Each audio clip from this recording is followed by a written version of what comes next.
name. Look, Gambian Armed Forces, we can be very professional. I have worked with them in several countries. In Sudan, when I was investigating the al-Bashir genocide, the Gambian Armed Forces were there, and they performed exceptionally well. Many of them won medals. Equally in East Timor.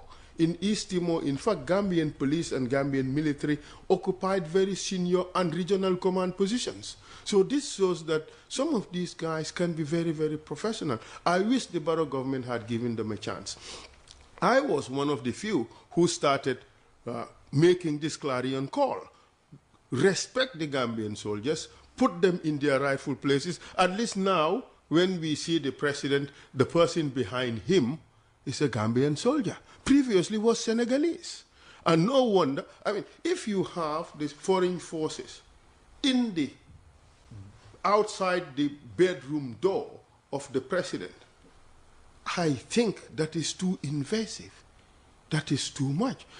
And for some countries, this is a very serious problem. I recall having a conversation with me, Kofi Annan, former Secretary General, Babukar Bless Jang, former permanent representative of the time, and also foreign minister, and Tariq, and this guy, Tariq Aziz of Iraq.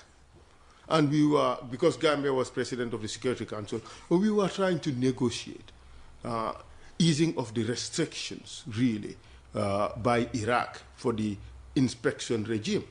Tariq Aziz was saying, do you want us to allow these foreign forces up to inside our palaces, up to inside the bedrooms of our president? We will not do that.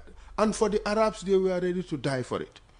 Here we are, having foreign forces in the kitchen of the president, outside his bedroom door, who knows, maybe even inside his bedroom, and to the extent that they are even able to steal food. I was going to say letting them into the kitchen was a bad idea, because they now start stealing food. So, Peter, I think this is ill-advised. I noticed lately, because you remember from 2021, no, from 2017 until recently, President Barrow has never visited the military camp. It's until recently that he started to build a relationship with the army. Why is that? He now knows that time is up, because it's no longer tenable, it's no longer justifiable to continue to have ECOMIC in the Gambia, so he's now trying to make incremental amends. Yeah, but that makes sense, doesn't it? No, it doesn't. I am saying, when you lose an option, you move to another option. Well, okay, and his actions should be seen as hypocritical, because when he knew that ECOMIC was going to be here for long, he did not care about them. He is only caring now about them because he knows that he no longer has a choice. And that is unfortunate for the president of a country. He should have really demonstrated that he is commander-in-chief of the armed forces. He should have built that relationship with our army. He should have been present with them, because that is his primary function, being commander-in-chief. He sacked that responsibility.